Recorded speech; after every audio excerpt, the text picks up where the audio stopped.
nonconformists instead. You name it, the department did it.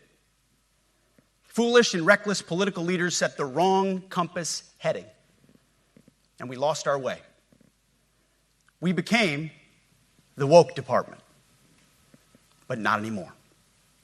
Right now, I'm looking out at a sea of Americans who made a choice when they were young men and young women to do something most Americans will not, to serve something greater than yourselves, to fight for God and country, for freedom and the Constitution. You made a choice to serve when others did not, and I commend you. You are truly the best of America. But this does not mean, and this goes for all of us, that our path to this auditorium on this day was a straight line, or that the conditions of the formations we lead are where we want them to be. You love your country, and we love this uniform, which is why we must do better. We just have to be honest. We have to say with our mouths what we see with our eyes, to just tell it like it is in plain English, to point out the obvious things right in front of us. That's what leaders must do. We cannot go another day without directly addressing the plank in our own eye, without addressing the problems in our own commands and in our own formations. This administration has done a great deal from day one to remove the social justice, politically correct, and toxic ideological garbage that had infected our department, to rip out the politics. No more identity months, DEI offices, dudes in dresses. No more climate change worship. No more division, distraction, or gender delusions. No more debris. As I've said before, and will say again, we are done with that shit. I've made it my mission to uproot the obvious distractions that made us less capable and less lethal. That said, the War Department requires the next step. Underneath the woke garbage is a deeper problem, and a more important problem that we are fixing and fixing fast. Common sense is back at the White House, so making the necessary changes is actually pretty straightforward. President Trump expects it. And the litmus test for these changes is pretty simple. Would I want my eldest son, who is 15 years old, eventually joining the types of formations that we are currently wielding? If in any way the answer to that is no, or even yes, but, then we're doing something wrong. Because my son is no more important than any other American citizen who dons the cloth of our nation. He is no more important than your son. All precious souls made in the image and likeness of God. Every parent deserves to know that their son or their daughter that joins our ranks is entering exactly the kind of unit that the Secretary of War would want his son to join. Think of it as the golden rule test. Jesus said, "Do unto others that which you would have done unto yourself." It's the ultimate simplifying test of truth.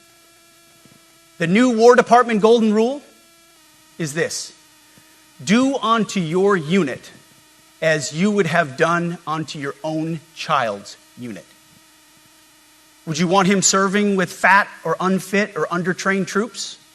Or alongside people who can't meet basic standards? Or in a unit where standards were lowered so certain types of troops could make it in? In a unit where leaders were promoted for reasons other than merit, performance, and warfighting? The answer is not just no, it's hell no. This means at the War Department, first and foremost, we must restore a ruthless, dispassionate, and common sense application of standards. I don't want my son serving alongside troops who are out of shape, or in combat unit with females who can't meet the same combat arms physical standards as men, or troops who are not fully proficient on their assigned weapons, platform, or task, or under a leader who was the first, but not the best. Standards must be uniform, gender neutral, and high. If not, they're not standards. They're just suggestions. Suggestions that get our sons and daughters killed.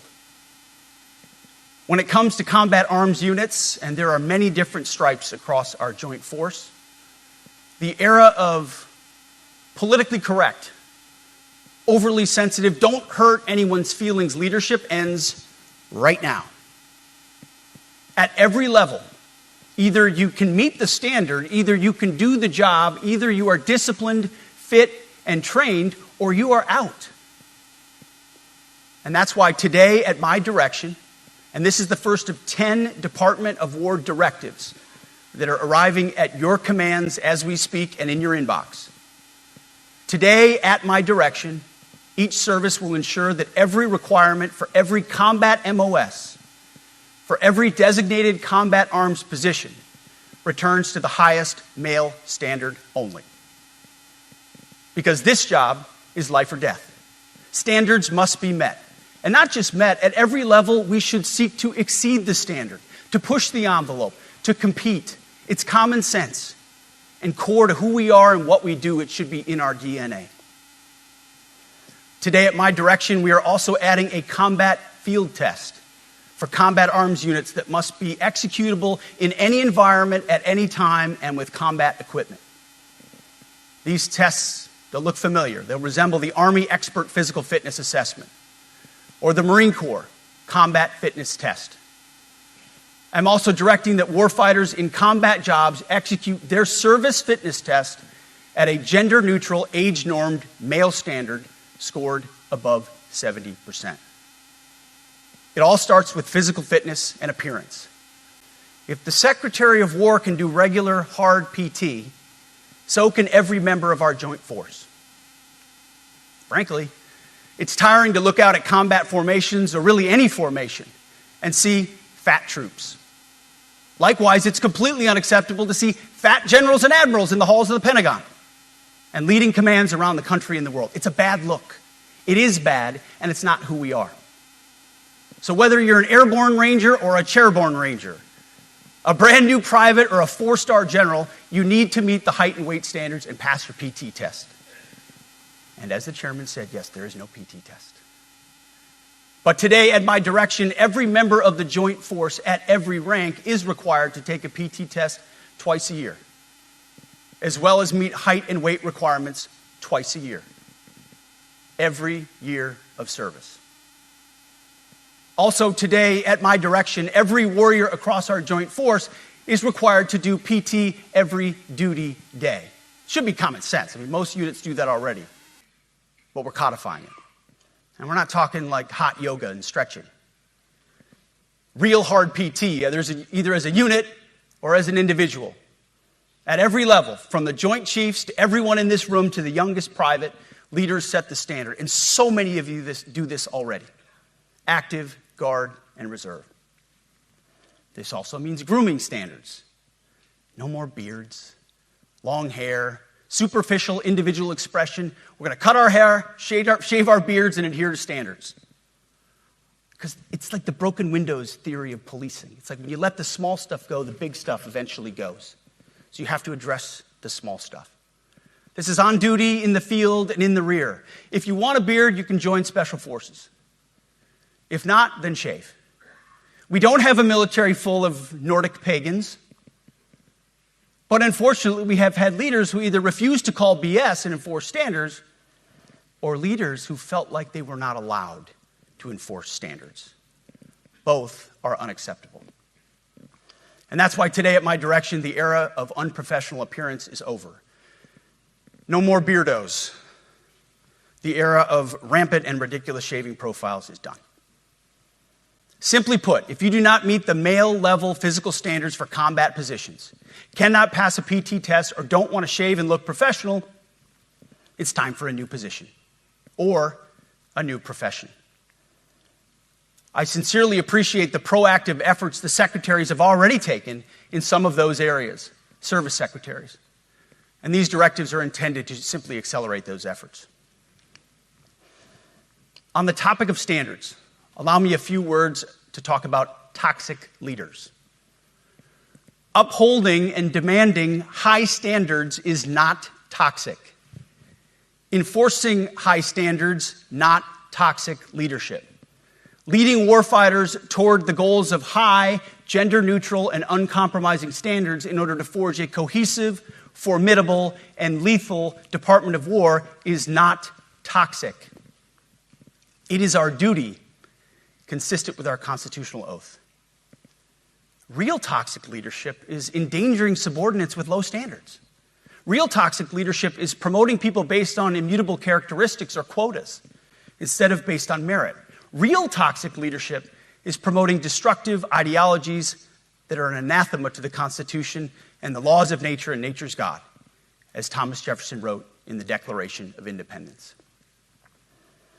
The definition of toxic has been turned upside down, and we're correcting that. That's why today, at my direction, we're undertaking a full review of the department's definitions of so-called toxic leadership, bullying, and hazing, to empower leaders to enforce standards without fear of retribution or second-guessing. Of course, you can't do like nasty bullying and hazing. We're talking about words like bullying and hazing and toxic. They've been weaponized and bastardized inside our formations, undercutting commanders and NCOs. No more. Setting, achieving, and maintaining high standards is what you all do. And if that makes me toxic, then so be it. Second, today at our direction, we're ensuring that every service, every unit, every schoolhouse, and every form of professional military education conduct an immediate review of their standards. Now, we've done this in many places already, but today it goes across the entire Department of War. Any place where tried and true physical standards were altered, especially since 2015 when combat arms standards were changed to ensure females could qualify, must be returned to their original standard. Other standards have been manipulated to hit racial quotas as well, which is just as unacceptable. This too must end. Merit only. The president talks about it all the time, merit-based. Here are two basic frameworks I urge you to pursue in this process. Standards I call, my staff's heard all about them, the 1990 test and the E6 test. The 1990s test is simple. What were the military standards in 1990? And if they have changed, tell me why. Was it a necessary change based on the evolving landscape of combat? Or was the change due to a softening, weakening, or gender-based pursuit of other priorities? 1990s seems to be as good a place to start as any. And the E6 test. Ask yourself, does what you're doing make the leadership, accountability, and lethality efforts of an E6, or frankly an O3, does it make it easier or more complicated? Does the change empower staff sergeants, petty officers, and tech sergeants to get back to basics? The answer should be a resounding yes. The E6 test, or O3 test, clarifies a lot, and it clarifies quickly. Because war does not care if you're a man or a woman. Neither does the enemy. Nor does the weight of your rucksack, the size of an artillery round, or the body weight of a casualty on the battlefield who must be carried. This, and I want to be very clear about this is not about preventing women from serving. We very much value the impact of female troops. Our female officers and NCOs are the absolute best in the world. But when it comes to any job that requires physical power to perform in combat, those physical standards must be high and gender neutral. If women can make it, excellent. If not, it is what it is. If that means no women qualify for some combat jobs, so be it. That is not the intent, but it could be the result, so be it. It will also mean that weak men won't qualify because we're not playing games. This is combat. This is life or death. As we all know, this is you versus an enemy hell-bent on killing you. To be an effective, lethal fighting force, you must trust that the warrior alongside you in battle is capable, truly physically capable of doing what is necessary under fire. You know this is the only standard you would want for your kids and for your grandkids. Apply the War Department Golden Rule, the 1990 test, and the E6 test, and it's really hard to go wrong. Third, we are attacking and ending the walking on eggshells and zero-defect command culture. A risk-averse culture means officers execute not to lose instead of to win. A risk-averse culture means NCOs are not empowered to enforce standards. Commanders and NCOs don't take necessary risks or make tough adjustments for fear of rocking the boat or making mistakes. A blemish-free record is what peacetime leaders covet the most, which is the worst of all incentives. We, as senior leaders, need to end the poisonous culture of risk aversion and empower our NCOs at all levels to enforce standards. Truth be told, for the most part, we don't need new standards. We just need to reestablish a culture where enforcing standards is possible. And that's why today, at my direction, I'm issuing new policies that will overhaul the IG, EO, and MEO processes. I call it the No More Walking on Eggshells policy. We are liberating commanders and NCOs. We are liberating you. We are overhauling an inspector general process, the IG, that has been weaponized, putting complainers, ideologues, and poor performers in the driver's seat. We're doing the same with the equal opportunity and military equal opportunity policies, the EO and MEO at our department. No more frivolous complaints, no more anonymous complaints, no more repeat complainants, no more smearing reputations, no more endless waiting, no more legal limbo, no more sidetracking careers, no more walking on eggshells. Of course, being a racist has been illegal in our formation since 1948. The same goes for sexual harassment. Both are wrong and illegal. Those kinds of infractions will be ruthlessly enforced. But telling someone to shave or get a haircut or to get in shape or to fix their uniform or to show up on time or to work hard, that's exactly the kind of discrimination we want. We are not civilians. You are not civilians. You are set apart for a distinct purpose. So we, as a department, need to stop acting and thinking like civilians and get back to basics and put the power back in the hands of commanders and NCOs. Commanders and NCOs who make life and death decisions. Commanders and NCOs who enforce standards and ensure readiness. Commanders and NCOs who, in this War Department, have to look in the mirror and have to pass the Golden Rule test.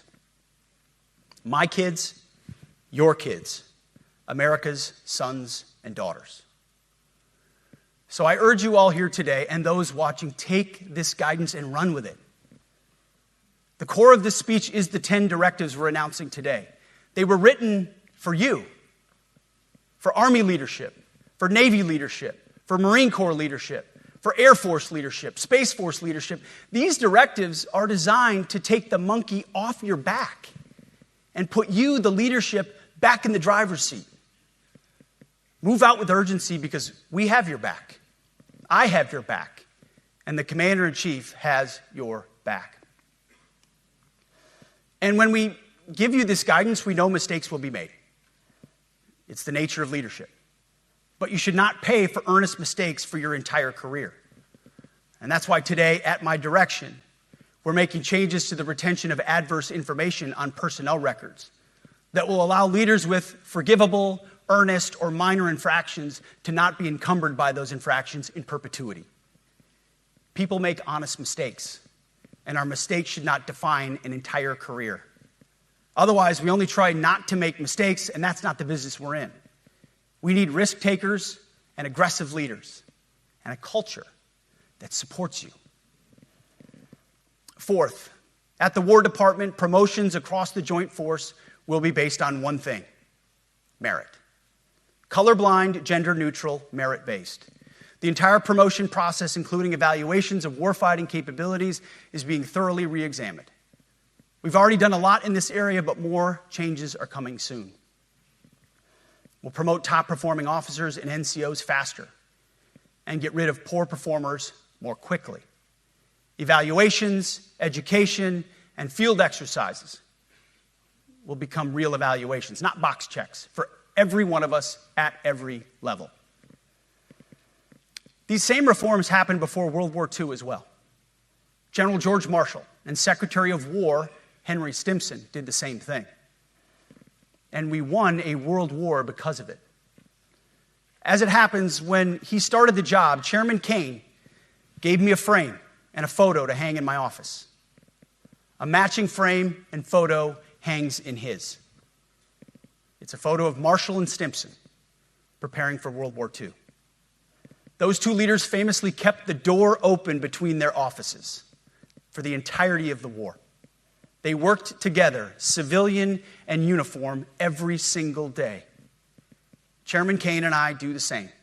There is no daylight between us. Our doors are always open. Our job together is to ensure our military is led by the very best, ready to answer the nation's call. Fifth, as you have seen, and the media has obsessed over, I have fired a number of senior officers since taking over.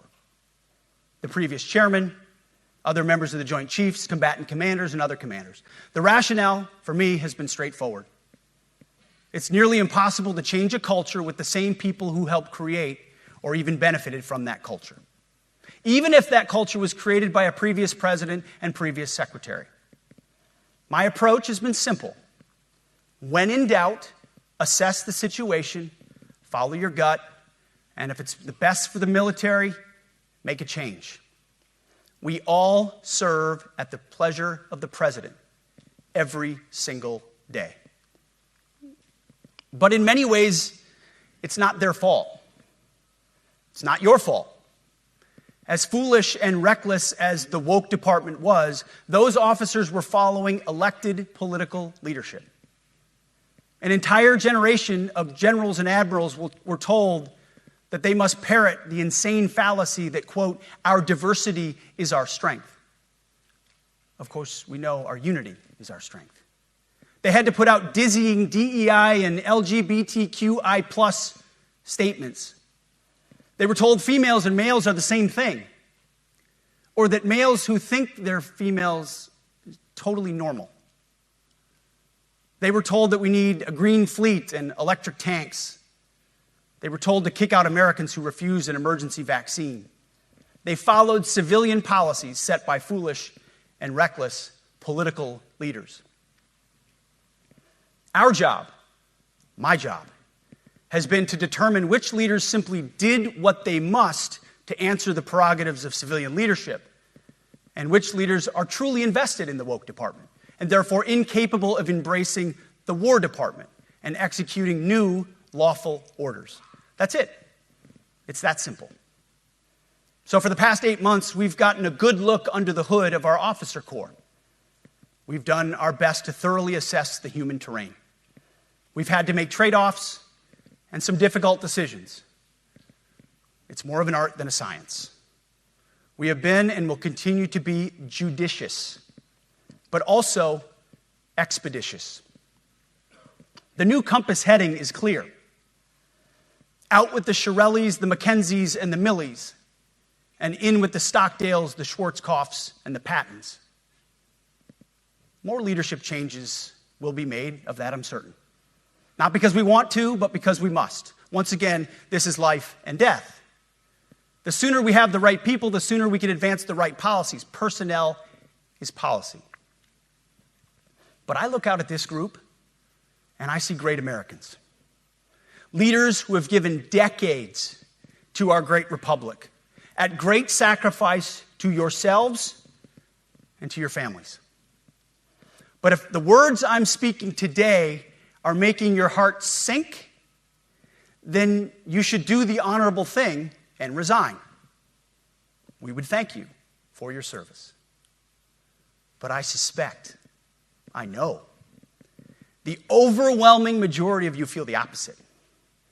These words make your hearts full. You love the War Department because you love what you do, the profession of arms. You are hereby liberated to be an apolitical, hard-charging, no-nonsense, constitutional leader that you joined the military to be. We need you locked in on the M, not the D, the E, or the I, not the DEI or the DIE of dime. By that I mean the M, military, of the instruments of national power. We have entire departments across the government dedicated to diplomatic, informational, and economic lines of effort. We do the M. Nobody else does. And our GoFos need to master it in every domain and every scenario. No more distractions, no more political ideologies, no more debris. Now, of course, we're going to disagree at times. We would not be Americans if we didn't. Being a leader in a large organization like ours means having frank conversations and differences of opinion. You will win some arguments, and you will lose some arguments. But when civilian leaders issue lawful orders, we execute. We are professionals in the profession of arms. Our entire constitutional system is predicated upon this understanding. Now, it seems like a small thing, but it's not. This includes as well the behavior of our troops online. To that end, I want to thank and recognize the services for their new proactive social media policies. Use them. Anonymous, online, or keyboard complaining is not worthy of a warrior. It's cowardice masquerading as conscience. Anonymous, unit-level social media pages that trash commanders, demoralize troops, and undermine unit cohesion must not be tolerated. Again, O3s, E6s. Sixth, we must train and we must maintain. Any moment that we are not training on our mission or maintaining our equipment is a moment we are less prepared for preventing or winning the next war. That is why today, at my direction, we are drastically reducing the ridiculous amount of mandatory training that individuals and units must execute. We've already ended the most egregious. Now we're giving you back real time. Less PowerPoint briefings and fewer online courses, more time in the motor pool, and more time on the range. Our job is to make sure you have the money, equipment, weapons, and parts to train and maintain, and then you take it from there. You all know this because it's common sense. The tougher and the higher the standards in our units, the higher the retention rates in those units.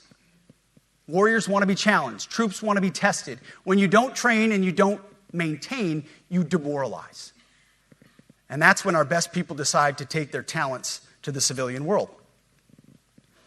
The leaders who created the woke department have already driven out too many hard chargers. We reverse that trend right now.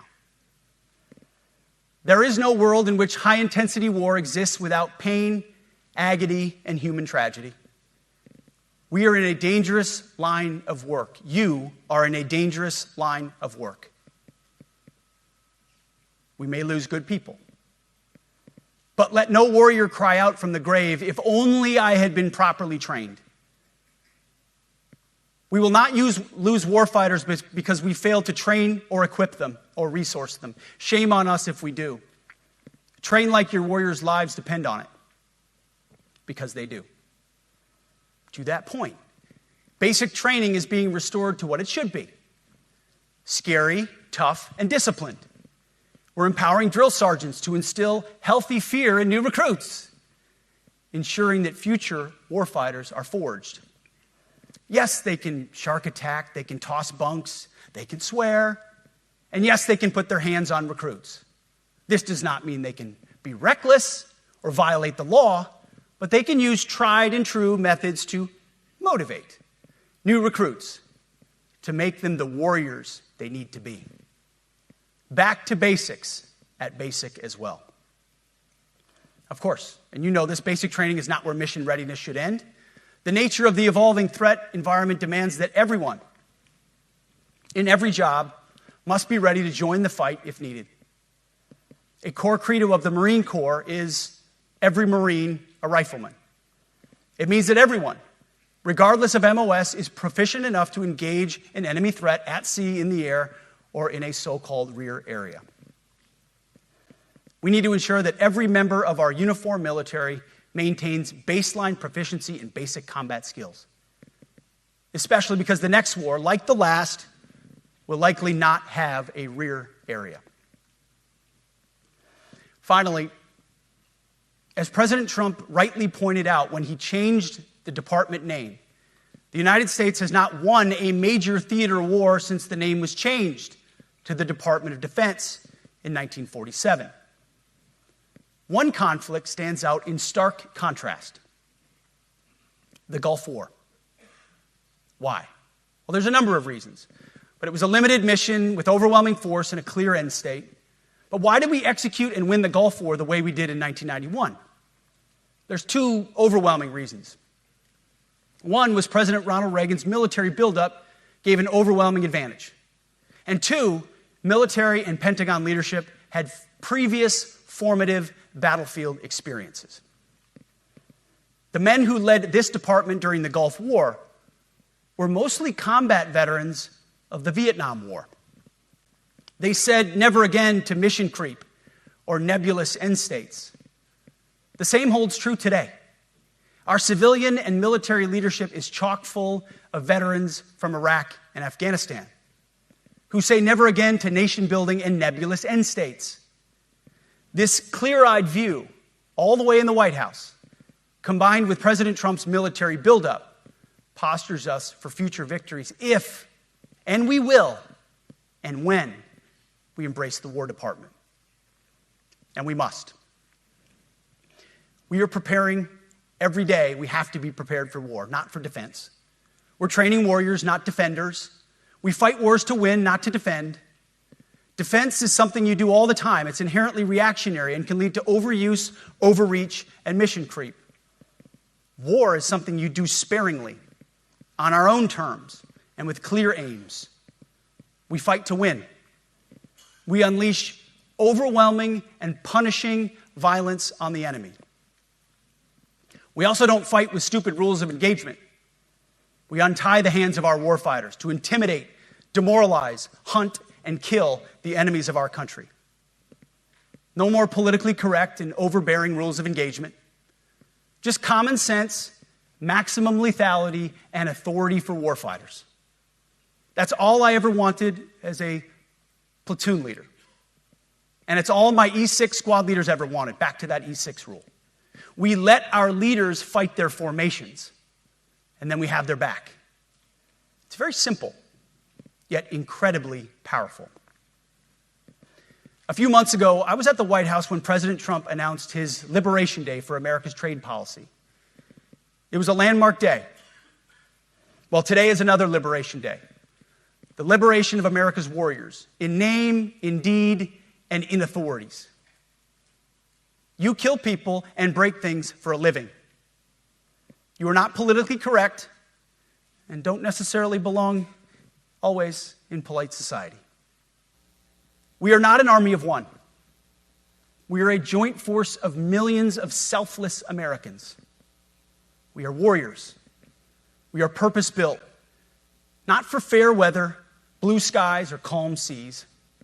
We were built to load up in the back of helicopters, 5 tons, or Zodiacs, in the dead of night, in fair weather or foul, to go to dangerous places, to find those who would do our nation harm, and deliver justice on behalf of the American people in close and brutal combat if necessary. You are different. We fight not because we hate what's in front of us. We fight because we love what's behind us. You see, the Ivy League faculty lounges will never understand us, and that's okay, because they could never do what you do. The media will mischaracterize us, and that's okay, because deep down they know the reason they can do what they do is you. In this profession, you feel comfortable inside the violence so that our citizens can live peacefully. Lethality is our calling card, and victory our only acceptable end state. In closing, A few weeks ago, at our monthly Pentagon Christian prayer service, I recited a commander's prayer. It's a simple yet meaningful prayer for wisdom for commanders and leaders. I encourage you to look it up if you've never seen it. But the prayer, it ends like this. And most of all, Lord, please keep my soldiers safe. Lead them, guide them, protect them, watch over them. And as you gave all of yourself for me, help me give all of myself for them. And amen. I have prayed this prayer many times since I've had the privilege of being your secretary. And I will continue to pray this prayer for each of you as you command and lead our nation's finest. Go forth and do good things, hard things. President Trump has your back, and so do I. And you'll hear from him shortly. Move out and draw fire, because we are the War Department. Godspeed. Room, attention.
Ladies and gentlemen, the Secretary of War.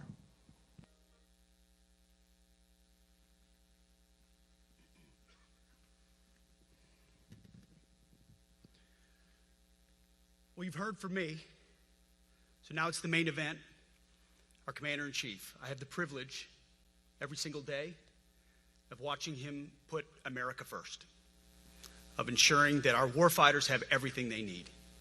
His compass is clear. He's easy to follow because you know he has our back. I was thinking backstage, the man who was the Commander-in-Chief when the War Department was created was George Washington.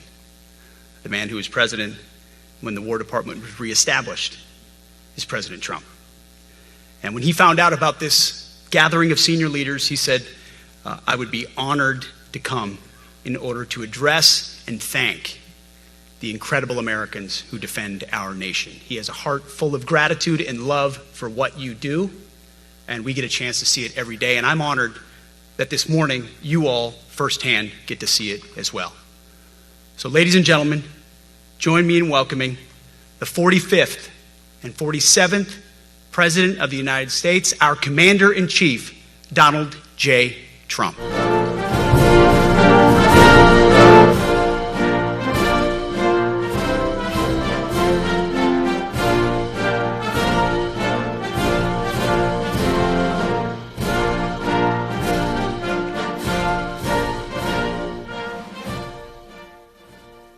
Thank you very much, Pete. Great job you're doing, too. Fantastic job. I've never walked into a room so silent before. This is very... Oh, don't laugh. Don't laugh. You're not allowed to do that. You know what? Just have a good time. And if you want to applaud, you applaud. And if you want to do anything you want, you can do anything you want. And if you don't like what I'm saying, you can leave the room. Of course, there goes your rank. There goes your future. But you just feel nice and loose, okay? Because we're all on the same team.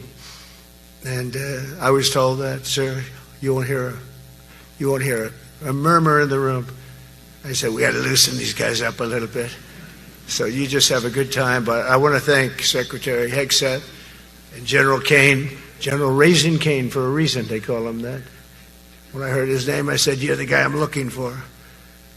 The Joint Chiefs of Staff and so many others in this room who together represent the greatest and most elite fighting force in the history of the world, the United States military. We're very proud of our military. I rebuilt the military during my first term. It's one of the greatest achievements. We had the greatest economy in history, and I built the military. Those are the two things I say more than anything else. And I also kept us safe at the borders. We had very good borders. We didn't have people coming in from jails and prisons and everything like took place over the last 4 years. They'll never forget what happened to this country over the last 4 years with the incompetence. There could be no higher honor than to serve as your Commander-in-Chief. It is a great honor. I look at you, just incredible people. Central casting, I might add. To each and every one of you, I thank you for your unwavering devotion to the armed forces and to the country that we've all sworn a sacred oath to defend. We all have that oath, every one of us. I'm thrilled to be here this morning to address the senior leadership of what is once again known around the world as the Department of War. I know Pete spoke about it. He gave a great speech, I thought. Great speech. I don't want him to get so good. I hate that. You know? No, I hate it. I almost fired him. I said, you can't, I don't want to go on after that. No, he gave a great speech, but he talked about Department of War. We were sitting there. I said, didn't it used to be called the Department of War? And he goes, yes, sir. They changed it like in the early 50s. So we won the First World War. We won the Second World War. We won everything in between and everything before that. We only won. And then we went, in a way, woke. That was probably the first sign of wokeness.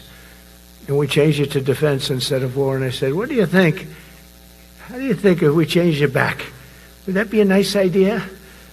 And Pete loved it immediately. Some people thought about it. You know, they gave it a little thought. But in the end, we did it. And I have to be honest, it's so popular. I thought it would be met with fury on the left. But they're sort of giving up, I must be honest with you. They've had it. They've had it with Trump. They've been after me for so many years now. Here we are. Here we are. Come to the White House anytime you'd like.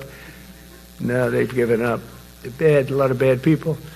But all over, it's been so popular. It's been very popular. I really thought that we were going to have to sort of fight it through. There's been no fight. There's been no fight. Like what I called the Gulf of America, because to me it was always the Gulf of America. I could never understand. We have 92% of the frontage. And for years, actually 350 years, they were there before us. It was called the Gulf of Mexico. I just had this idea. I'm looking at a map. I'm saying, we have most of the frontage. Why is it Gulf of Mexico? Why isn't it the Gulf of America? And I made the change, and it went smoothly. I mean, we had a couple of fake news outlets that refused to make the change. And then one of them, AP, took us to court, and we won. And the judge, who was a somewhat liberal judge, said, the name is the Gulf of America, because AP refused to call it the Gulf of America. They wrote, they're not a good outfit, by the way. They call it the Gulf of Mexico. I said, no, the Gulf of America is the name. And the judge actually said that, in fact, you can't even go into the room because what you're doing is not appropriate. The name is the Gulf of America. Google Maps changed the name. Everybody did, but AP wouldn't, and then we won in court. How about that? Isn't that so cool? The Secretary Hegseth beautifully described the name change reflects far more than the shift in branding. It's really a historic reassertion of our purpose and our identity and our pride. That's when we go with the word war. And we want war because we want to have no wars, but you have to be there, and sometimes you have to do it. I have settled so many wars since we're here almost 9 months, and I've settled 7, and yesterday we might have settled the biggest of them all, although I don't know. Pakistan, India was very big. Both nuclear powers, I settled that. But yesterday could be the settlement in the Middle East. That hasn't happened for 3,000 years. I said, how long have you been fighting? 3,000 years, sir. That's a long time. But we got it, I think, settled. We'll see. Hamas has to agree. And if they don't, it's going to be very tough on them. But it is what it is. But all of the Arab nations, Muslim nations have agreed. Israel has agreed. It's an amazing thing. It just came together. War is very strange, You never know what's going to happen with war. The easiest one of them all is Putin. I said, number one, it's a war that would have never happened if I were president, if the election weren't rigged. If I were president, that war would have never happened. Not even a little chance. And it didn't happen for 4 years. But I knew Putin very well, and I thought that would be easy because I know him so well. Well, that one turned out to be the hardest of them all. We had some that were not settlable, and they all got settled.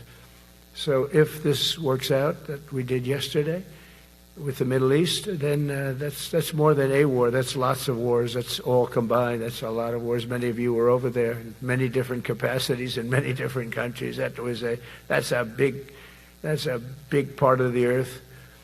But if that works out, it would be 8+. I'm going to give myself 2 or 3 for that one. And then we just have the one to settle, and we have to settle it up with President Putin. And Zelensky, got to get them together and get it done. But the only way we can do that is through strength. I mean, if we were weak, they wouldn't even take my phone call. But we have extreme strength. We had the horror show in Afghanistan, which is really the reason I think that Putin went in. He saw that horror show by Biden and his team of incompetent people. And that showed, I think it gave him a path in. I wasn't there any longer. I watched that, and it was so horrible. I think it was the most embarrassing day in the history of our country. And now we're back. And that's it. We're not going to have any of that crap happen, I can tell you. That was terrible, so terrible. Together we're reawakening the warrior spirit, and this is a spirit that won and built this nation. And from the cavalry that tamed the Great Plains to the ferocious, unyielding power of Patton Bradley and the great General Douglas MacArthur. These are all great men. In this effort, we're a team, and so my message to you is very simple. I am with you, I support you, and as president, I have your backs 100%. You'll never see me even waver a little bit. It's the way it is. And that includes our great police officers and firemen and all of these people that are doing so well. Together over the next few years, we're going to make our military stronger, tougher, faster, fiercer, and more powerful than it has ever been before. I rebuilt our nuclear, as you probably know, but we'll upgrade that also and just hope we never have to use it. We have to hope we never have to use it, because the power of that is so incredible. I see things, I don't think they'd show it to you. I really wouldn't want them to show it to you. But when you see the result of what's left, you never want to use that. Never, never, ever. We were a little bit threatened by Russia recently, and I sent a submarine, nuclear submarine, the most lethal weapon ever made. Number one, you can't detect it. There's no way. We're 25 years ahead of Russia and China in submarines. Russia's actually second in submarines. China's third, but they're coming up. They're coming up. They're way lower in nuclear too, but in 5 years they'll be equal. They're coming up. And you don't have to be that good with nuclear. You could have 1/20th what you have now and still do the damage. That would be, that'd be so horrendous. But I announced that, based on his mention of nuclear, and it was really a stupid person that works for him mentioned the word nuclear, I moved a submarine or two, I won't say about the two, over to the coast of Russia, just to be careful, because we can't let people throw around that word. I call it the N-word. There are two N-words, and you can't use either of them. You can't use either of them. And frankly, if it does get to use, we have more than anybody else. We have better, we have newer, but it's something we don't ever want to even have to think about. But when somebody mentions it, that submarine started immediately thereafter. And it's just lurking, but I'm sure we're not going to have to use it. But it's an amazing, it's undetectable, totally. Ours is, theirs isn't. Theirs are totally detectable. We can detect them easily. We go right to the spot.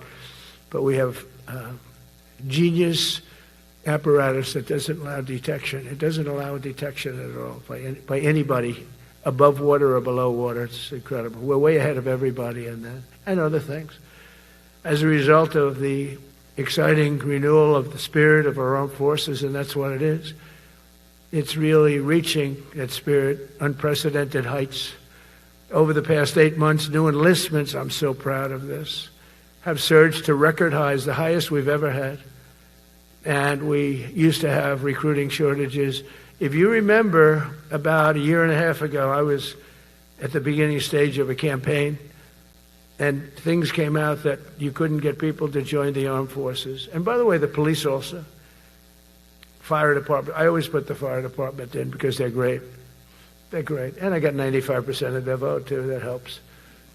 When you get 95% of their vote, you always have to mention them. But they're great. And they're brave in our inner cities, which we're going to be talking about, because it's a big part of war now. It's a big part of war. But the firemen go up in ladders, and you have people shooting at them while they're up in ladders. I don't even know if anybody heard that. And I said, don't talk about it much, but I think you have to. Our firemen are incredible. They're up in one of these ladders that goes way up to the sky, rescuing people, and you have animals shooting at them, shooting bullets at firemen that are way up in death territory. You fall off that ladder, it's over. It's over. They don't even have to inspect you when you hit the ground. And you have people shooting bullets at them in some of these inner cities. We're not going to let that happen. So I always mention the firemen because that's actually a big problem we have. They are unbelievable. Like you, they're unbelievable people. For the first time on record in 2025, the Navy, Air Force, and Space Force all met or surpassed their recruiting goals 3 months early. That never happened before. And the Army did even better. Congratulations, Army. They met everything. And these were the highest standards because we're making it larger. So these were much higher standards than you had 4 years ago, 3 years ago, during the sleepy Joe Biden era. And the Army did it 4 months early. And you remember, a year and a half ago, they said the big stories that we're way behind with the Army, Air Force, the Navy, the Marines. We're way behind, Coast Guard. And even Space Force. I love Space Force because that was my creation. You know, when you create something, I love it. And the people we put in there were good. I got that right. We put in great people initially, and we've really dominated. We really dominate in that sphere now.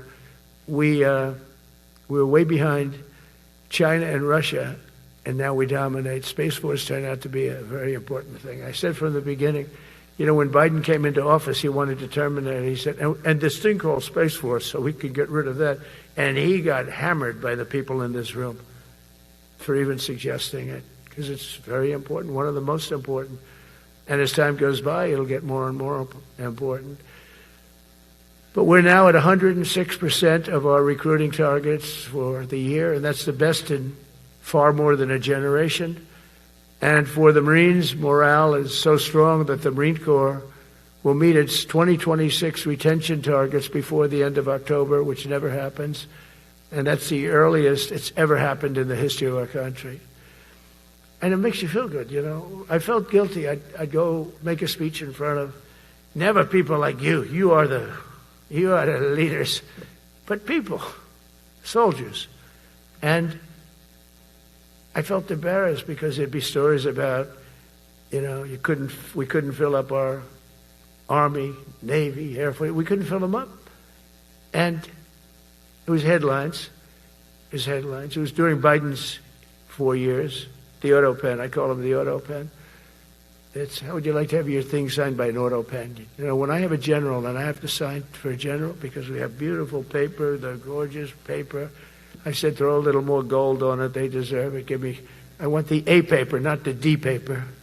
We used to sign a piece of garbage. I said, this man's going to be a general, right? Yeah. I don't want to use this. I want to use the big, beautiful, firm paper. I want to use the real gold writing when you talk about the position, and they're beautiful. And but how would you like to have that where some kid sitting in the back office is having it signed with an auto pen? I thought about it, and I thought about you people first, admirals, generals. I said, somebody works his whole life. He gets into maybe the academies or wherever, but however you got there, and you go through years of work, and now you become an admiral or a general or whatever. And when you do, the President of the United States signs your commission, as you know, and that commission is beautifully displayed. And I sign it. Actually, I love my signature. I really do. Everyone loves my signature. But I signed it very proudly, and I always think to myself, how can you have an auto pen sign this? It's just so disrespectful. To me, it's just totally disrespectful. And it turned out that almost everything he did was signed by auto pen, except for when he gave his son, Hunter, pardon. He signed that one. And that's actually the worst signature I've ever seen. That was the bad. The auto pen looks much better. But as leaders, our commitment to every patriot who put on the uniform is to ensure that American military remains the most lethal and dominant on the planet, not merely for a few years, but for the decades and generations to come, for centuries. We must be so strong that no nation will dare challenge us, so powerful that no enemy will dare threaten us, and so capable that no adversary can even think about beating us. And we've had it recently. I had India and Pakistan were going at it, and I called them both. And in this case, I used trade. I'm not going to trade with you. Used to two nuclear nations, big nuclear. And no, you cannot do that. I said, yes, I can. You go into this frickin' war that I'm hearing about. You know, actually, they just shot down 7 planes. 7 planes. It was starting. There's a lot of bad blood. And I said, you do this, there's not going to be any trade. And I stopped the war. It was raging for 4 days, but that was just the beginning. And we stopped it. It was a great thing. And the Prime Minister of Pakistan was here, along with the Field Marshal, who's a very important guy in Pakistan, and he was here 3 days ago. And I didn't even realize it as beautiful as he said it, but he said that to a group of people that were with us, 2 generals, but a group, he said, this man saved millions of lives because he saved the war from going on, and that war was going to get very bad, very, very bad. President Trump saved millions and millions of lives. That was a bad war. And I was very honored. I loved the way he said it. Susie Wiles was there. She said that was the most beautiful thing. But we saved a lot of them. Saved a lot of them. Even in Africa, we saved the Congo with Rwanda. They've been fighting for 31 years, 10 million people dead. I got that one done. And very proud of it. So if this works out, we'll have 8 in 8 months. That's pretty good. Nobody's ever done that. Will you get the Nobel Prize? Absolutely not. They'll give it to some guy that didn't do a damn thing. They'll give it to a guy that wrote a book about the mind of Donald Trump and what it took to solve the wars. And he'll get the Nobel Prize will go to a writer. No, but well, let's see what happens. But it's be a big insult to our country. I will tell you that. I don't want it. I want the country to get it. It should get it because there's never been anything like it. Think of it. So if this happens, I think it will. I don't say that lightly because I know more about deals than anybody. This is what my whole life was based on. And they can change, and this can certainly change. But we have just about everybody. We have one signature that we need, and that signature will pay in hell if they don't sign. I hope they sign for their own good and we create something really great. But to have done 8 of them is just like such an honor. And then we have Putin and Zelensky. The easiest one of them all. I said, that one I'll get done. I thought that was going to be first. The others were much harder, some of them. Azerbaijan this was going on for 36 years. They said, it's not solvable, sir. Don't do it. I said, I will do it. I will do it. And I got on the phone with the 2 countries. They were great. They were great.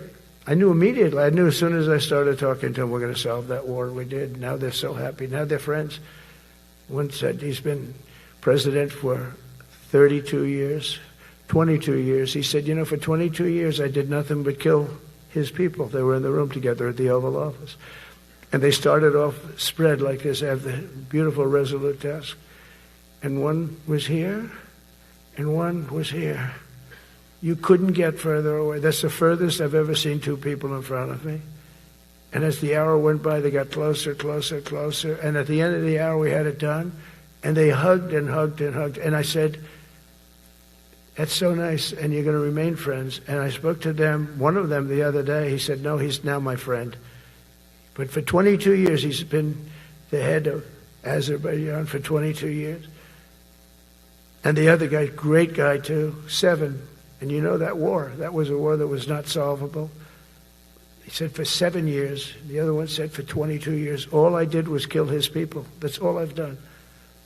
I said, well, we're going to put a stop to that. So we solved that. So it's a great thing. It's a great feeling. You're saving Kosovo and Serbia. You're saving so many lives doing this if you can do it. But our people deserve nothing less than the very best, and we're never going to let them down. And if we can solve wars instead of you having to fight wars, wouldn't that be wonderful, right? Wouldn't that be wonderful? That's why one of the first executive orders I signed upon taking office was to restore the principle of merit. That's the most important word, other than the word tariff. I love tariffs. Most beautiful word. But I'm not allowed to say that anymore. I said tariff is my favorite word. I love the word tariff. We're becoming rich as hell. We have a big case in front of the Supreme Court, but I can't imagine. Because this is what other nations have done to us. And we have, great legal grounds. But you still have a case. It would be very bad if something happened. But I said, my favorite word in the English dictionary is the word tariff. And people thought that was strange.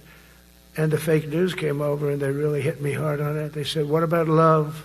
What about religion? What about God? What about wife, family? I got killed when I said tariff is my favorite word. So I changed it. It's now my 5th favorite word. And I'm okay with that. I'm okay with that. But they hit me hard. But it is. I mean, when you look at, we've taken in trillions of dollars. We're rich again. And there'll never be, when we finish this out, there'll never be any wealth like what we have. Other countries were taking advantage of us for years and years. You know that better than anybody. And now we're treating them fairly. But the money coming in is, we've never seen anything like it. The other day they had $31 billion that they found, $31 billion. So we found $31 billion and we're not sure from where it came. A gentleman came in, a financial guy.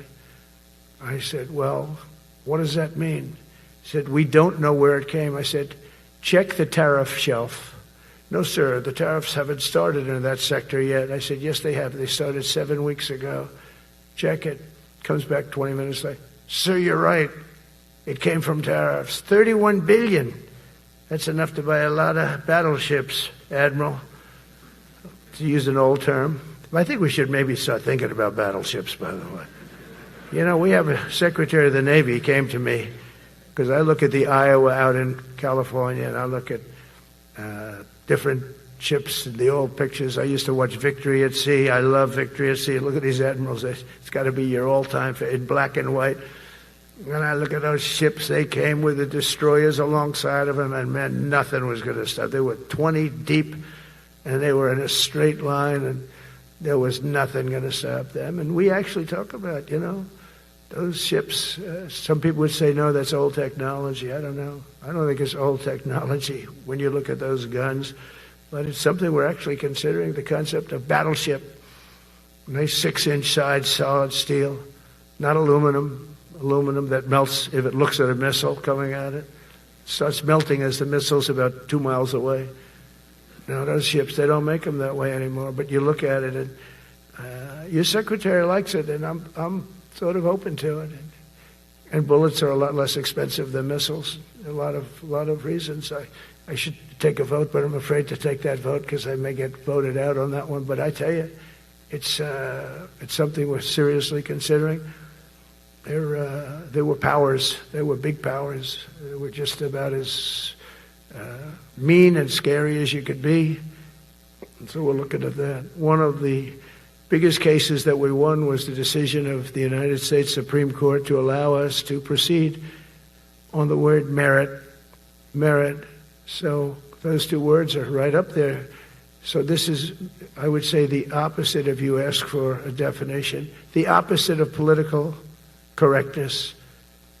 We went through political correct where you had to have people that were totally unfit to be doing what you're doing for many reasons. I won't get into them. But for many reasons, they were unfit. Now, it's all based on merit.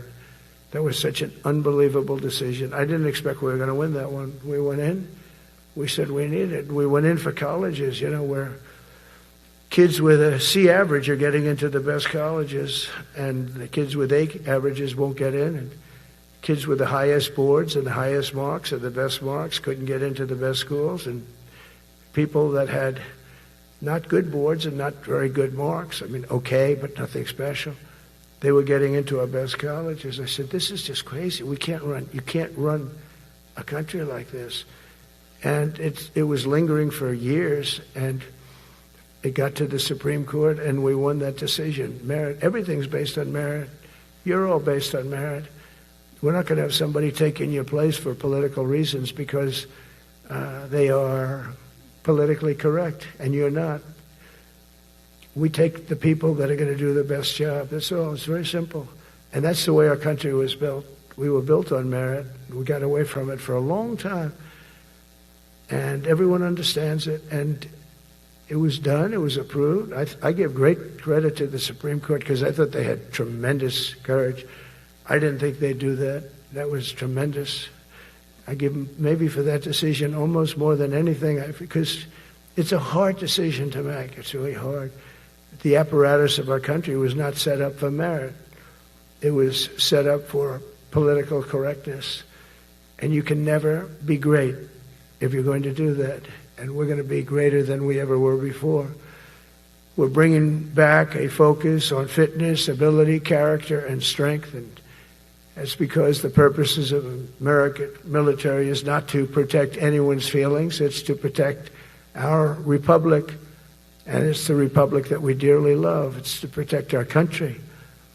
We will not be politically correct when it comes to defending American freedom, and we will be a fighting and winning machine. We want to fight, we want to win, and we want to fight as little as possible. You have to count on people like me to keep you out of wars, because we don't want to go into wars. Many of the wars that I just told you about, we could have entered those wars and settled them in a different way, lose a lot of our troops.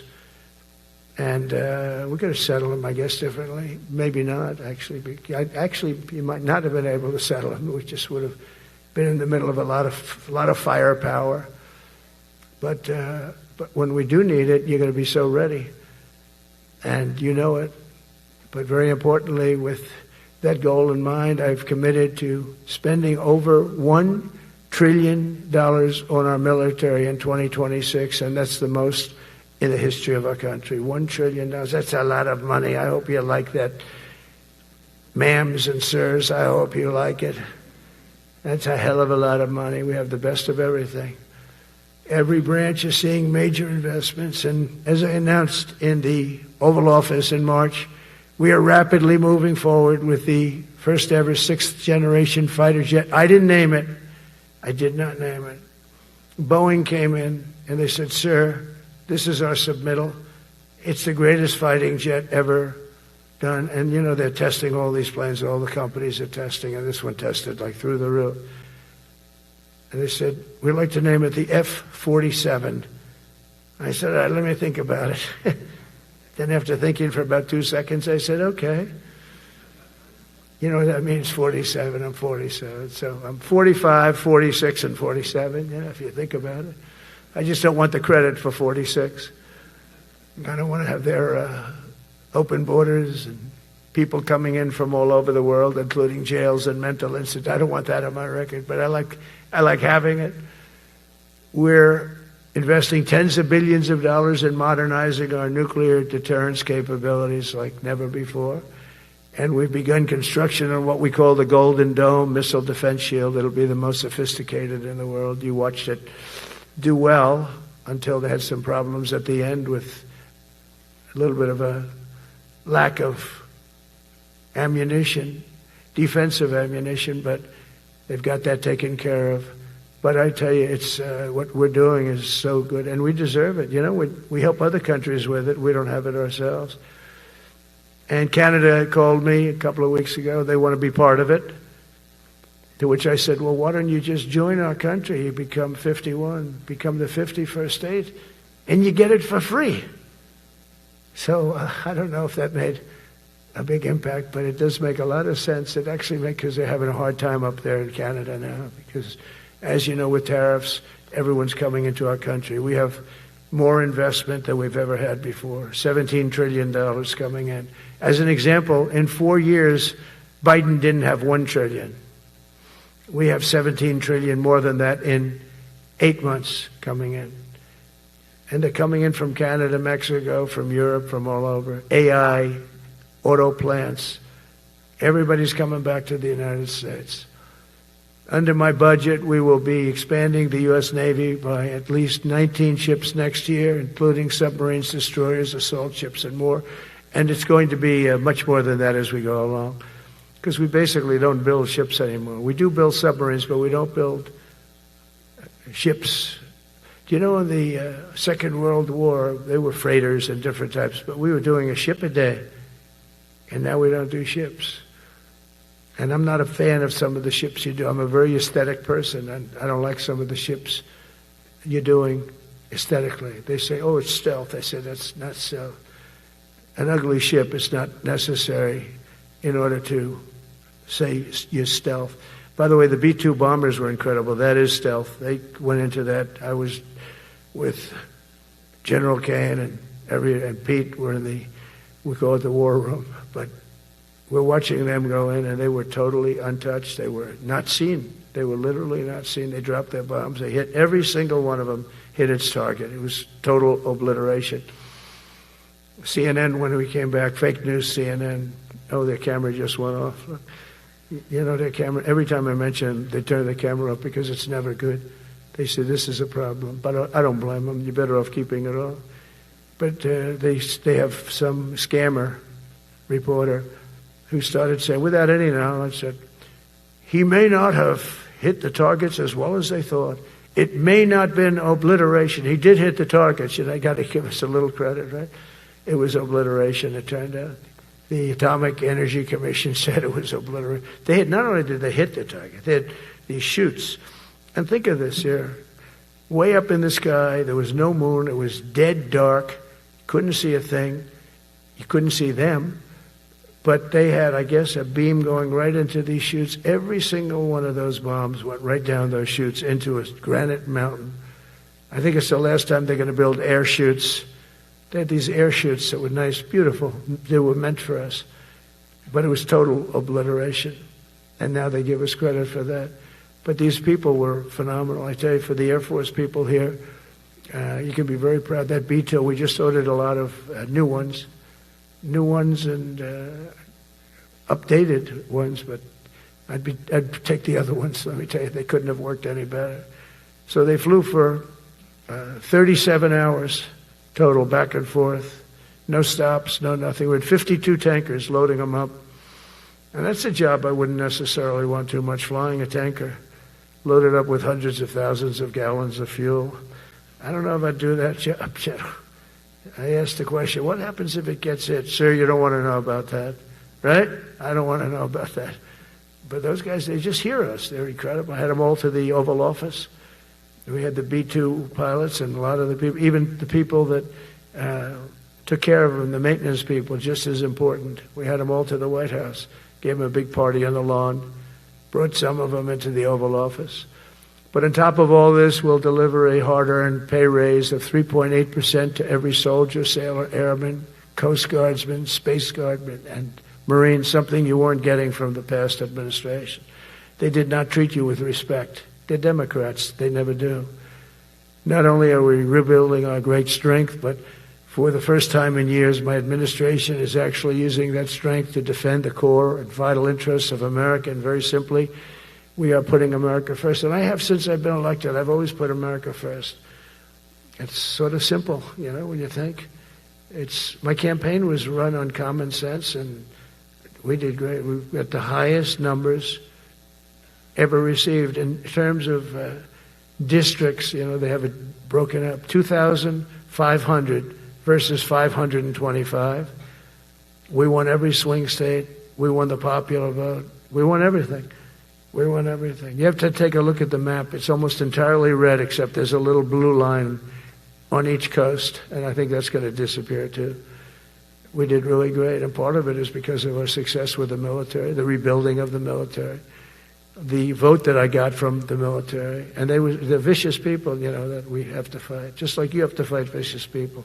Mine are a different kind of vicious, but they spread all these horrible, you know, they made up statements and said what I said about everything, but even about the military. But fortunately, the military didn't believe it. It's hard. You know, they make up a statement and they said, you say it. We had 25 people that said he never said that. 25. We had 25 affidavits. And they said, well, we're going with it anyway. You know, these sleazebags. And that's why the press is really losing all power, because people aren't believing it. We need an honest press. We need borders. We need borders. We need an honest press. We need fair elections. I mean, those three things. And we don't have an honest press. We have a really corrupt press. But we fight through the corrupt press. And the people understand you have to do this stuff a lot. You have to go on television a lot, because you can't get a fair shake if you're going to rely on somebody else. They don't understand. They've destroyed the image of media now is at the lowest point it's ever been. It's lower than Congress. Can you believe that? It's something. But together with many of you in the room, we've brought back the fundamental principle that defending the homeland is the military's first and most important priority. That's what it is. Only in recent decades did politicians somehow come to believe that our job is to police the far reaches of Kenya and Somalia, while America is under invasion from within. We're under invasion from within. No different than a foreign enemy but more difficult in many ways because they don't wear uniforms. At least when they're wearing a uniform, you can take them out. These people don't have uniforms. But we are under invasion from within. We're stopping it very quickly. After spending trillions of dollars defending the borders of foreign countries, with your help, we're defending the borders of our country from now on. We're not going to let this happen. Biden let people come in from prisons, mental institutions, drug dealers, murderers. You know, we had 11,488 murders allowed into our country by this guy who had no clue. He had no clue. He shouldn't have been there in the first place, but he had no clue. The people that ran the office, the White House, were people that surrounded him, radical left lunatics that are brilliant people, but dumb as hell when it came to policy and common sense. And they allowed people from all over the world, from the Congo. They opened up prisons in the Congo. They came into our country totally unmatched, unvetted, unchecked. And from all over, South America, not just South America. You know, you think South America, no, but from all over. A lot came in from Venezuela. Venezuela emptied its prison population into our country. That's why they have Tren de Aragua, one of the worst gangs ever. But we took care of them. We took good, strong care of them. And I just want to thank the National Guard in Washington, D.C. It's embarrassing to say this. Now I can say it because we solved it. But Washington, D.C. was the most unsafe, most dangerous city in the United States of America. And to a large extent, beyond. And beyond that. You go to Afghanistan, they didn't have anything like that. You go to countries that you would think there's problems, they didn't have that. And now Washington, D.C., after 12 days of serious, serious intensity, we took out 1,700 career criminals. If you have 5 career criminals, they can make your numbers look very bad because they'll commit many crimes a day. But we took out 1,700, and they took them out. There was no doubt who the boss was. They did an unbelievable job. Then they started even cleaning. I said, I don't want them doing that, sir. They were cleaning it up. I drove through it 2 days ago. It was beautiful. People are walking down the street holding hands, man and wife, coming from Iowa. They're not worried about being shot. Washington, D.C. is now a safe city. In fact, I went out to dinner with my crew. I haven't done that. In theory, I wouldn't do it. And I felt totally safe. And nobody's been attacked. Nobody's been hurt. Washington, D.C. went from our most unsafe city to just about our safest city in a period of a month. We had it under control in 12 days, but give us another 15, 16 days. It's perfect. And people other than politicians that look bad, they think, the Democrats run most of the cities that are in bad shape. We have many cities in great shape too, by the way. I want you to know that. But it seems that the ones that are run by the radical left Democrats, what they've done to San Francisco, Chicago, New York, Los Angeles, they're very unsafe places. And we're going to straighten them out one by one. And this is going to be a major part for some of the people in this room. That's a war too. It's a war from within. Controlling the physical territory of our border is essential to national security. We can't let these people in. We had no people enter in the last 4 months. 0. Even I can't believe that. We had millions coming in, pouring in. 25 million all told. And of those 25 million, many of them should never be in our country. They would take their worst people and their people from prisons and jail, and they'd put them in a caravan and they'd walk up. CNN was interviewing one person. Oh, why are you coming? I want freedom. Good. Were you in jail? Yes. For what? Murder. I said, you had to see this anchor, a young woman. She's like, I couldn't believe it. She'll probably lose her job. But because the left doesn't want to hear that. But we're running it based on common sense and based on love of our country. But I want to salute every service member who has helped us carry out this critical mission. It's really a very important mission. And I told Pete, we should use some of these dangerous cities as training grounds for our military, National Guard, but military. Because we're going into Chicago very soon. That's a big city with an incompetent governor, stupid governor, stupid. They threw him out of his family business. He was so stupid. I know the family. He becomes governor. He's got money. Not money that he made, but he ran for governor, he won, and now he criticizes us all the time. And last week they had 11 people murdered, 44 people shot. The week before that they had 5 people murdered, 28 people shot.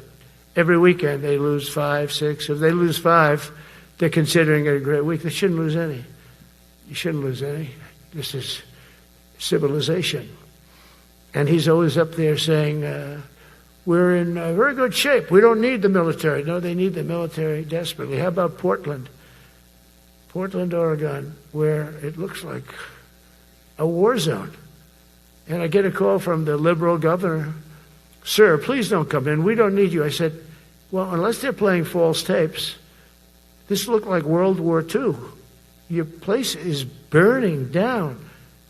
I mean, you must be kidding. Sir, we have it under control. I said, you don't have it under control, Governor, but I'll check it, and I'll call you back. I called her back. I said, this place is a nightmare. It's certainly not the biggest, but it's one of the worst. It's brutal.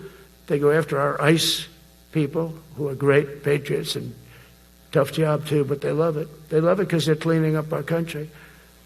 And so you look at some of the things where they took over parts of Seattle. They actually took over a big percentage of Seattle. Think of that. You remember that. That was a while ago. And I sent in the troops and they were gone. As soon as I sent them in, when we send in the troops, if you have a real leader that says you got to do what you have to do, I put that out the other day. You got to do what you got to do because we don't want our people hurt as they stand by. I was watching during Biden, there were troops standing up like this, brave, standing up at attention, the way I should stand all the time. And I'm like this, and people are standing, and their mouth is this far away from their mouth, and they're spitting at them, and they're screaming at them.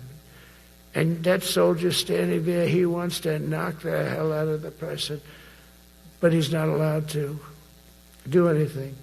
So they just stand there, and they get abused, and a woman was this far away from his face, and she starts spitting in his face, and he's not allowed to do anything. If it's okay with you, generals and admirals, I've taken that off. I say, they spit, we hit. Is that okay? I think so.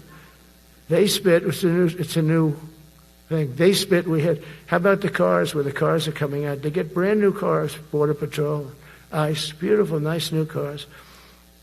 And they're driving along, and they have to go through a gauntlet of rocks being thrown at the car. So here's this beautiful brand new car. By the time it goes 100 yards, it's destroyed. These guys have pretty good arms, some of them. And they're throwing bricks at full force into the window and into the car. It looks like it's a war zone. And I said, never let that happen again. From now on, if that ever happens, and I say it here, you get out of that car and you can do whatever the hell you want to do. Because those people are you can die from that. Those bricks go through the windows. You can die. They'd like it to. They'd like it to go through the window. But this was a couple of months ago. They just kept driving and bricks are hitting the car. And I said, why aren't they stopping? Because they were under orders from the past administration, never stop. But that's different with us. We stop. And since I gave that order, we haven't had that problem. It's very interesting. It's amazing. It's just like in Venezuela. You've seen the boats going. We can't find any more boats. They're carrying drugs, massive. Every boat kills about 25,000 people. That's what they have. They had fentanyl mostly and a lot of other drugs. And we take them out, and we've taken out 4. And it's on air. Everybody gets to see it. Not that we like to do that, but every boat kills 25,000 on average. 20. Some people say more. You see these boats, they're stacked up with bags of white powder. That's mostly fentanyl and other drugs too. And now we have a problem. General Kane says, sir, there are no boats out there. Not even fishing boats. They don't want to go fishing. I don't blame them. There'll be no fishing today. But it's amazing what strength will do, because all we want to do is stop drugs from flowing into our country. It's destroying. We lost 300,000 people died last year. Everybody knows, friends, many friends probably, that you lost a child or adults too. But you lost a son or daughter because of what's coming into our border. And we're making it very hard. Oh, and we haven't even started yet. Last month I signed an executive order to provide training for quick reaction force that can help quell civil disturbances. And this is going to be a big thing for the people in this room because it's the enemy from within, and we have to handle it before it gets out of control. It won't get out of control. Once you're involved at all, they all joke. They say, oh, this is not good. You saw it in Washington. We had gangs of Tren de Arag with 10, 12, 15 kids, and these military guys walk up to them, and they treat them with disrespect, and they just got pounded. They just got pounded. The gang just pounded. Then thrown into paddy wagons and taken back to their country.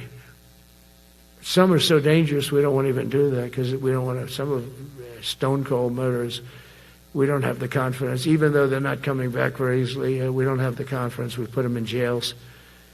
But these service members are following in a great and storied military tradition, from protecting frontier communities to chasing outlaws and bandits in the Wild West. And our history is filled with military heroes who took on all enemies, foreign and domestic. You know that phrase?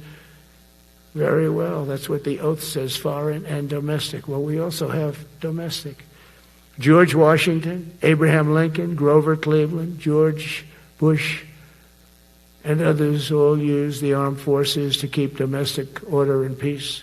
Many of our leaders used the military to keep peace. Now they like to say, oh, you're not allowed to use the military.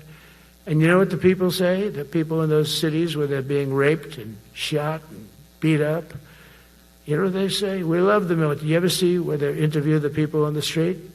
I've never seen somebody say they don't, unless they're radical and paid off, because a lot of these insurrectionists are paid by, whether it's Soros or other people, but they're paid by the radical left. So today I want to thank every service member from general to private who has bravely helped us secure the nation's capital and make America safe for the American people. It's amazing. The whole world is watching. Everybody in the White House, they come up to me, young women, sir, thank you. I know immediately what they're thanking. They don't have to say it. They walk to work now to the White House. We haven't had a crime in Washington in so long because we got the careers. We call them the careers. We got these lunatics out, and they'll never be any good. You know, I hate to tell this to the liberal media. You could spend time with them. You could do whatever you want. You could send them to the finer schools, which they couldn't get into anyway, mentally. They couldn't get in, but no matter what you do, they'll never be good. They're bad. They're career criminals. I don't know, maybe they were born that way. Some people don't like me to say that, but maybe they were. Certainly some were. Together with the leaders here today, we're also restoring a needed focus on defeating threats in the Western Hemisphere. Throughout this region, cartel terrorists have been allowed to wage a relentless campaign of death and destruction on our country, all because we had weak leadership on top. And we did a great job with it first term, but this is something else what we're doing now. We're taking it to the next level, probably next level times 3. But we had COVID come up, and we had to take care of that. We did a great job with COVID. We had the therapeutics. It's just Regeneron. So many things we did for COVID, but we had to focus on that, and every other country in the world was being decimated by COVID. So we had to change gear a little bit to take care of that. But under our leadership, the military is now the knife's edge in combating this sinister enemy. We have to put the traffickers and cartels on notice, and we've done that. And we put them, a lot of them, we've called them a terrorist organization, which is actually a big thing to do. Nobody's done it, but I've done it with a lot of them. It gives you a tremendous advantage. If you try to poison our people, we will blow you out of existence, because that's the only language they really understand. That's why you don't see any more boats on the ocean. You don't see any boats. Around Venezuela, there's nothing. As president, I will never hesitate to defend our people from threats of violence, from the horrible plague that's taking place from within the Iran nuclear power, the Iran, all of the great power that we thought existed, we blew it out to kingdom. We took advantage of it, and we just really took advantage of it, and it was a beautiful thing to see, and that's what military power can achieve. That's why I chose Raising Cane. He's fantastic, by the way. I hope you all agree. If anybody disagrees, could I please have your hand? Who disappears that Raising Cane is no good? Just raise your hand. I don't see any hands raised. All right. That means you're okay. That means that he's okay now, but I saw his results. You know, he took out ISIS. I was told it was going to take 4 years. It took 4 weeks. I went to see him, and he took him out in 4 weeks. Knocked him out, knocked him to hell. And I was told by military people it was going to take 4 to 5 years to do it. And I don't even know if we'll have it then, sir. These were the Washington generals. I call them the television generals. But Raising Cane did it in 4 weeks, took out 100% of the ISIS caliphate. As a result of these actions and many others since my inauguration, we're witnessing the triumphant return of peace through strength. We have great peace through strength. America is respected again as a country. We were not respected with Biden. They looked at him falling downstairs every day. Every day the guy's falling downstairs. He said, it's not our president. We can't have it. I'm very careful, you know, when I walk downstairs like I'm on stairs, like these stairs. I walk very slowly. Nobody has to set a record. Just try not to fall, because it doesn't work out well. A few of our presidents have fallen, and it became a part of their legacy. We don't want that. You walk nice and easy. You don't have to set any record. Be cool. Be cool when you walk down, but don't pop down the stairs. So one thing with Obama, I had zero respect for him as a president, but he would bop down those stairs. I've never said, da-da-da-da-da-da, pop, pop, pop. He'd go down the stairs, wouldn't hold on. I said, it's great. I don't want to do it. I guess I could do it. But eventually, bad things are going to happen. And it only takes once. But he did a lousy job as president. A year ago, we were a dead country. We were dead. This country was going to hell. We were dead in every way, from immigration to military. We didn't have the weapons. We were given everything to Ukraine. We had nothing. And by the way, I have to tell you, now, as you know, I went over and I met with NATO, and NATO raised from 2 to 5, which everyone said 5% of GDP. Millions and now trillions of dollars are pouring in. They didn't pay the 2% because they know we were there to pay it. And now they paid the 5%. That's trillions of dollars. And we're not spending any money on that war, not 10 cents. We sell our equipment to NATO. NATO pays us for the equipment, and they give it to Ukraine or whoever they give it to. They can keep it, but we're not involved. We have no money going out. Biden gave $350 billion. Not sustainable. $350 billion. And we have a war that should have never started. But we're not doing that anymore. So I just want you to know we're selling equipment. Our people are buying equipment. They are buying the equipment at full price, a fair price. So I don't want to say we're making money, because I don't want to be making money on a war. It's too many people dying. They're losing 7,000 soldiers a week. A lot of them are Russian soldiers, but between the two countries, mostly soldiers, by the way. Sometimes, you know, in Kiev, they'll lob a missile in, or some drones in, kill some people. But mostly it's soldiers. Russia and Ukraine are losing 7,000 souls. And, you know, they're not American. They're not us. They're not you. We have a special obligation. But they're soldiers. They're young people. They leave their parents. They wave goodbye. And then 2 days later, they're blown up so unnecessarily. And so that's the primary reason I want to get it done.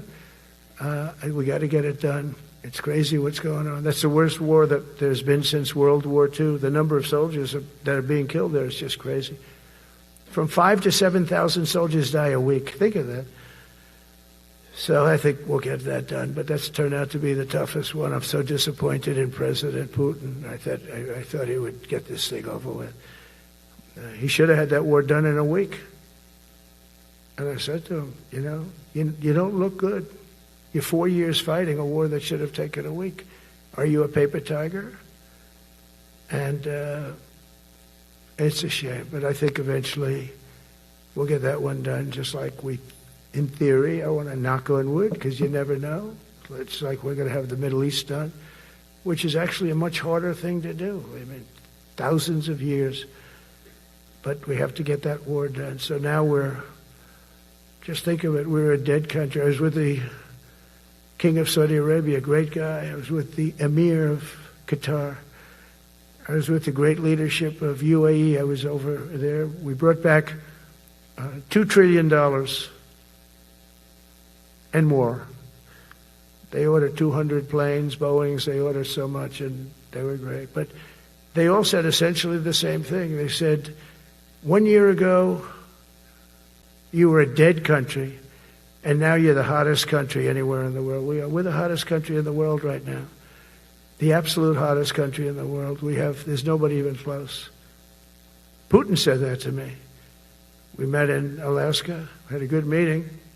Then he went back and started sending drones into Kiev. I said, I thought we had a good meeting.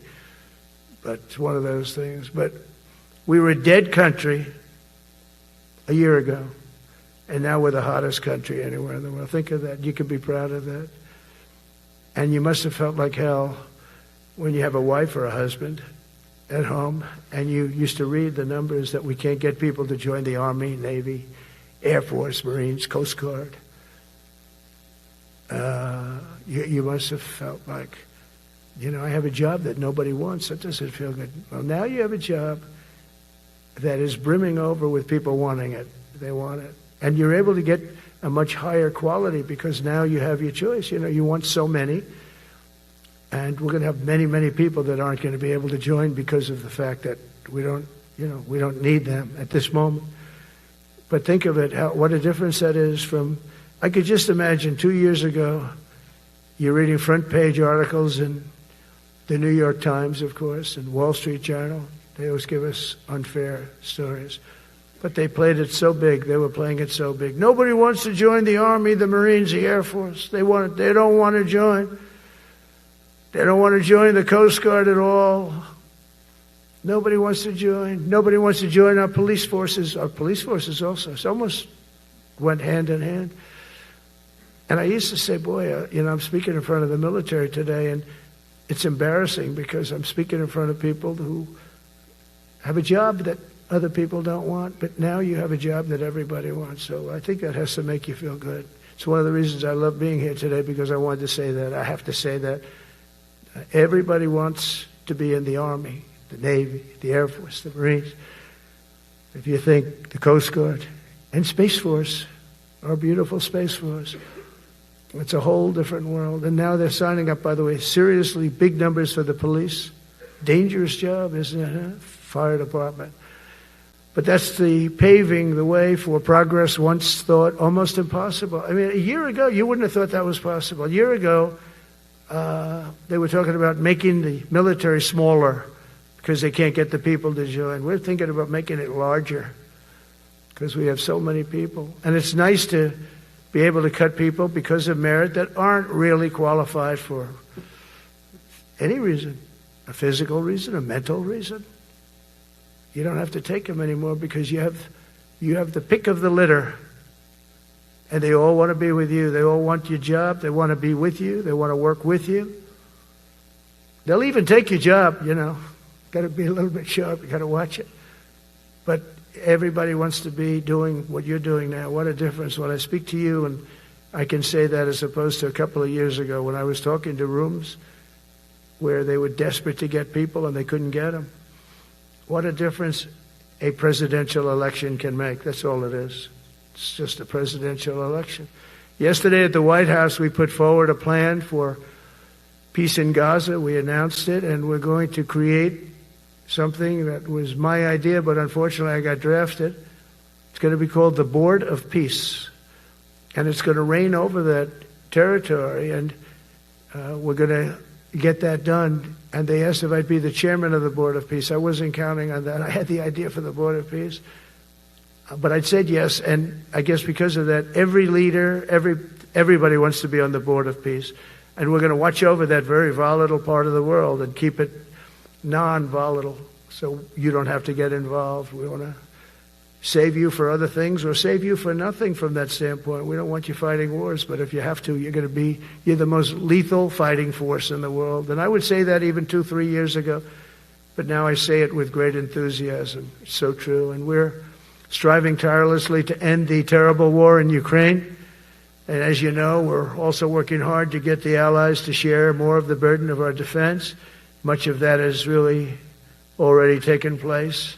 But all NATO members have committed to the increase that I talked about. Think of that. That was unthinkable. It used to be 1%, then we got it up to 2% in my last term. And they did not like it. And now I got it to 5%, and I get along great with all of them. In fact, they call me the president of NATO. I said, I don't think so. But they're great.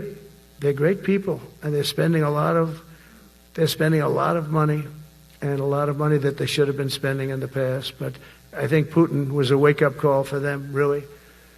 We're now selling large quantities of American-made weapons to NATO, and we're getting really fair pricing. We're making a lot of money. It's my hope that from Europe to Asia to the Middle East, our allies will make similar commitments to increase their military capabilities. And this will greatly strengthen our alliances, and also it will make war far less likely. You know, if you're a strong presence like we are such a strong presence now. And I go around bragging about that. I said, we have the strongest military anywhere in the world. I say it. You never heard Biden say that. You never heard him say anything. But you never heard him say, did you ever hear him say, we have the strongest military? He doesn't say that. I say it. We have the strongest military anywhere in the world. We have great leadership. And I'll tell you, Pete and General Kane, all of the people that I've met that have been lifted up in rank. And we got many of them out of here, too. I'll be honest with you. Didn't like doing it, but we got many of you out of here because we weren't satisfied. We know everything about everybody. It'll also help the United States rapidly rebuild our defense industrial base. Each of you can play an important part in getting allies to do their part. So to that end, Secretary Hegseth will soon be announcing major reforms to streamline military acquisitions and expedite foreign military sales. We have tremendous numbers of countries that want to buy our equipment, and, you know, in many cases it takes too long. They have backlogged. We're backlogged on all the equipment, which is something that's new to us a little bit. And I told those companies, you better get your ass going, because we're selling you a lot of equipment. We're getting countries to buy your equipment. You got to produce the equipment. Some of the countries, I'm not going to mention, but some of the countries are buying a lot. And that's a good thing. They're on our side. 95%. I'll never say 100% because it can always turn, right? You know about that. But they're on our side. The problem is we have to get the companies that make this equipment. And we make the best equipment in the world, but they got to make it faster. We have orders for the F-35. We have orders for everything. The new F-47. We have orders for everything. They got to make it faster. A lot faster. Ammunition they have to make faster. In the coming months, we'll be making even more historic announcements to fully embrace the identity of the Department of War. I love the name. I think it's so great. I think it stops wars. The Department of War is going to stop wars.